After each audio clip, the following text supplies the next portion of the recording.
She went excited and said, "It's amazing," when she noticed my large smile. She threw open her mouth, biting down as eagerly as she sucked it in from me. I felt happy too, seeing her expression of excitement. She said, "I feel so incredibly happy," with tears welling up in her eyes when I asked her what she thought. I thought that was the most beautiful smile ever. However, a lot had already transpired before she smiled at me. Scene Taylor, I'm 30 years old. At the cake shop owned by my family, I work as a pastry chef. We were short-staffed since a staff member had quit. After working overtime, I was worn out on this particular day. I chose to live alone since I work at my family's shop, which allowed me to unwind and take things slowly when I got home. The family cake bakery is roughly a 15-minute walk from my apartment. That day, while I was making my way home down the pedestrian bridge's stairs, I fell and lost a step. I think it was because I was feeling really tired and lightheaded. When I hit something, I felt agony at first, but after that, I don't recall anything. That I didn't run into anyone was lucky. My consciousness returned to find that I was being taken to the hospital. A nurse said, "Mr. Taylor, can you hear me?" A common sentence in medical dramas. Faintly aware, I looked in the direction of the voice. The nurse was ready to get her hands on my garments. The white uniform the gorgeous nurse was preparing to strip me of was so tight it was bursting at the seams.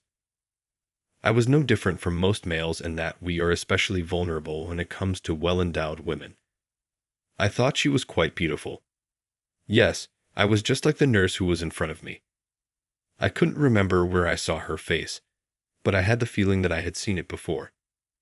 Anyway, I felt fortunate to have encountered a lovely nurse, even if I was unaware of the full depth of my own injuries. Then I passed out once more. The next time I woke up, the therapy had already ended and I was completely awake.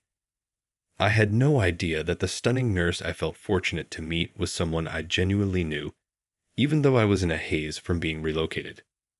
Wilson. Margaret Wilson. Is that right? I whispered to the nurse who had been for a visit. With a smile, she waved her name badge above her chest. That's right. It's been a while. When you were brought in, you didn't react at all, so I thought you had forgotten me. No. I was just in a daze back then. There's no way I could forget. Yes, it was impossible for me to forget. My first love was her. When we were in elementary school, we were classmates. She was intelligent, compassionate, adorable, and as straight a student. Everyone liked her in our class. I, on the other hand, struggled with learning and was not good at athletics. She was the one that everyone teased all the time. She was always there, quietly supporting me. My first love was her. She was taller than me then, and I had this silly notion that one day I would grow up and tell her how I really felt.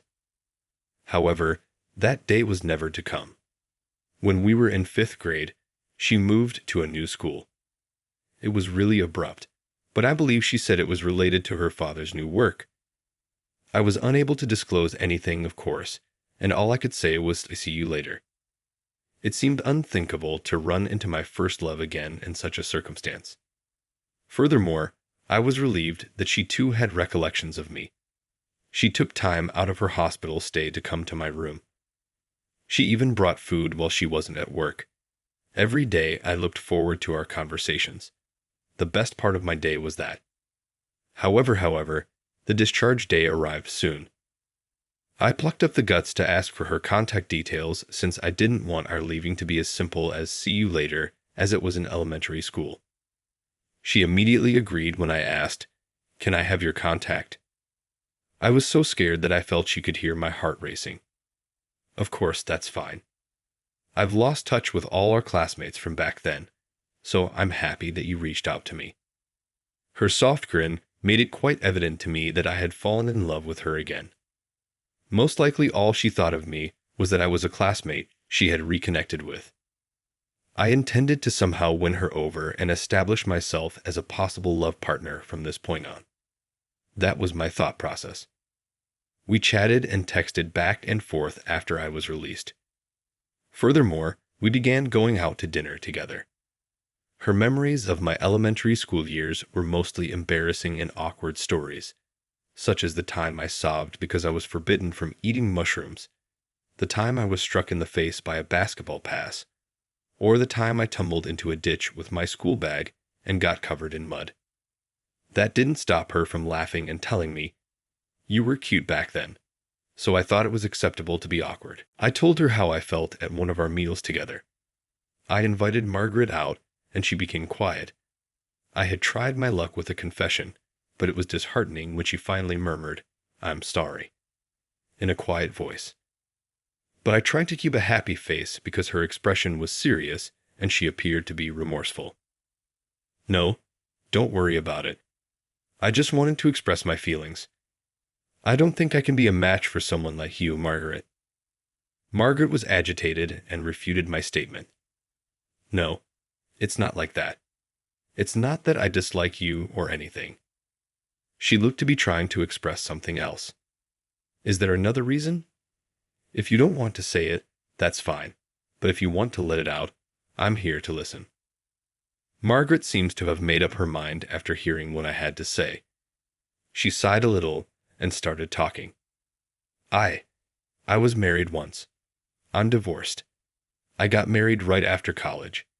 He was really kind, and I loved him so much, but he cheated on me. One of the nights I had a night shift, and there was a sudden change in my schedule. I came home and found a woman I didn't know there, and it wasn't the first time. It seemed like he had been bringing women over whenever I had a night shift. I could tell she was trembling because of the way her voice was shaking. Our relationship didn't allow for me to grasp her hand, which angered me.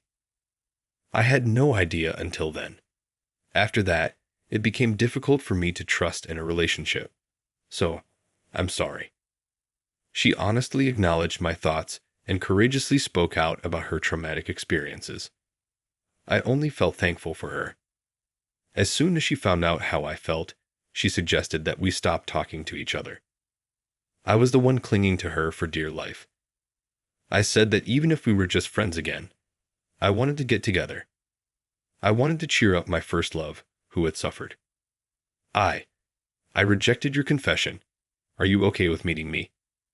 I gave that loud, "No way" shake of my head when I heard those words. Naturally, no. She finally cracked a smile at my desperation. Margaret and I kept meeting as friends, just the two of us, after that. It was changed around 6 months later. It all began with a mishap. I was a part of an intoxicated driver's collision into the pedestrian crossing. I instantly reached out to shield the kid who was strolling next to me. It seemed like the automobile hit me and threw me a short distance. I found myself in a hospital room when I became conscious again. It was 2 days after the accident when I woke up. Margaret wasn't at the hospital where I was this time. I was at a different one. My folks were with me instead. I noticed a rush of missed calls and messages from Margaret when I looked at my phone. On the day of the mishap, we were supposed to meet. Her texts, written after 2 days of no communication and being unable to get through, showed concern for my welfare. I called her quickly, but she didn't answer. I contacted the hospital where she worked, even though I knew she was probably at work and didn't want to worry her further. 2 hours later, after I was able to get through to her, she visited my hospital room. My parents had just departed. To be honest, I was shocked to see her that day because I had assumed she wouldn't be available due to her job. "Why are you here? What about work?" She did not, however, respond to my query. Rather, tears started to fall down her cheeks. She didn't answer when I tried to talk to her in a panic. I even offered her tissues so she could stop crying, but she declined. She didn't care if her face got covered in tears as she kept crying.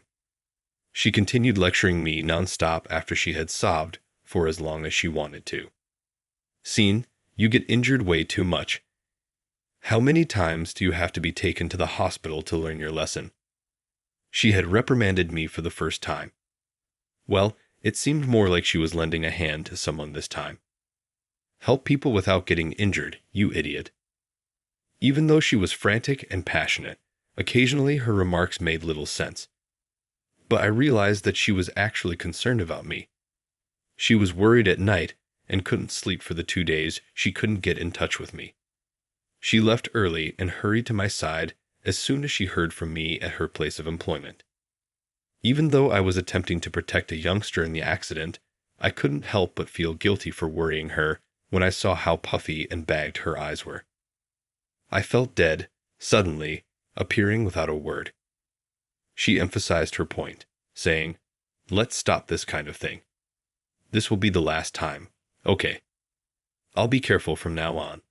I won't worry you," I further pledged. When she saw me again, she said, almost silently, "This is dangerous." "Huh?" I asked, surprised and speechless. That's when her first smile of the day appeared on her face. "I can't just leave a clumsy person like you alone. I have to keep an eye on you," she stated. "So, you mean like as friends?" I questioned warily. Grinning, Margaret remarked, "As a boyfriend and a girlfriend." I froze for a full 3 seconds before yelling, "Yes," and striking a victorious pose. I had to click the nurse call button since it hurt my broken rib a little, but I was too delighted to care. Margaret and I had an easy relationship after that, and we made the decision to get married a year later. But for the first time since we became romantically involved, Margaret and I had disagreements. It was a few days before our wedding, on the day I got home from work. Margaret had been my roommate for 2 months, and she was always the first to welcome me home from work. Margaret, though, wasn't there to greet me that day. I went into the living room because I felt funny, and I was shocked by what I saw. Margaret was in tears. She was crying silently, her hands over her face. "Dua, what's wrong?" I nervously walked up to Margaret. With tears in her eyes, she withdrew her hands from her face. I had told her I would be late because of work, but I had only arrived home after 10 p.m. What were you doing? It's so late. Didn't I tell you it's because of work? I didn't get Margaret's meaning when she said, "Really? It seems like it's not really work lately. Hasn't it been happening every day? Is the cake shop that busy at this time of year?" Other than work, there was no excuse for me to be late. She should have realized that I didn't have any interests or go on frequent outings with friends. Margaret asked, sobbing, "You're not seeing someone, are you? Like another woman?" And more tears poured down her cheeks. That's when it finally dawned on me that Margaret thought I was cheating. It was accurate to say that during the previous month, I had been working overtime often. Did she carry this worry with her every day? Margaret had already gone through a divorce as a result of her partner's adultery. Upon learning how much I had worried Margaret over the past month, I felt very pitiful. Margaret's hands were firmly in both of mine. "I'm sorry. I started working late suddenly, and it made you anxious." As for me, I was evasive when Margaret asked about the specifics of my overtime work. Whenever I asked for details about your work, you always deflected the question. I wondered if you couldn't tell me. I believe you wouldn't cheat, but because of my past and the fear of being kept in the dark, I felt anxious. Despite my best efforts to make Margaret happy, I wound up hurting her. There was nothing left to do but tell her the truth at this point. I said to Margaret, "Come with me." I worked at my family's cake shop. The refrigerator was filled with samples and drawings of cakes. Looking at the illustrations, Margaret muttered, "Is this a wedding cake?" Yes, I wanted to make our wedding cake myself. I've been thinking about what kind of cake would be good. I wanted to surprise you and make you happy. That's why I couldn't talk much about my overtime work. But it made you anxious, didn't it? Margaret sighed deeply when she heard what I had to say. Maybe all along she had been tense. "I'm sorry for doubting you. It's all right. They say it's common to feel anxious before getting married, and considering your past with your ex-husband, I understand how being kept in the dark can make you anxious. I'm sorry for making you worry." Margaret said, "It's delicious. with a smile on her face after we apologized, and she excitedly tasted the cake samples I had cooked. Looking back, we realized that we hadn't spent much time together because we had been so busy getting ready for the wedding and making trial wedding cakes for the surprise. I felt as though I hadn't seen Margaret grin like this in a long time. Margaret seemed unconcerned as she said, "I'm looking forward to the wedding cake." Though it's a shame it wasn't going to be a surprise, Margaret needs to feel at ease. I made a decision to produce the best cake ever at that very moment. I'll do my best, so look forward to it. She looked stunning in her wedding gown on the day of the nuptials, and that was said without prejudice. When Margaret saw my big wedding cake, she was ecstatic. "I made it just for her, so please eat it," I joked, when she replied she couldn't eat it because it was a waste. Margaret and I were smiling with happiness for the first bite, when the bride and groom feed each other cake in front of everyone. Margaret grabbed my hand and gripped the spoon tightly as I scooped up the cake and presented it to her. She then let her mouth drop open and nibbled into the cake. She grinned and added, "I'm so happy. It's the most delicious cake I've ever had. Thank you so much." She was the most stunning person I had ever seen, and I was even more determined to see her happy. I used to believe that I was prone to mishaps and had a bad luck streak, yet I was able to marry such a lovely lady because of my injuries. I'm beginning to believe that I may truly be fortunate. How are things going? As a subscriber, you may help us out with our production. I'll see you in the upcoming video.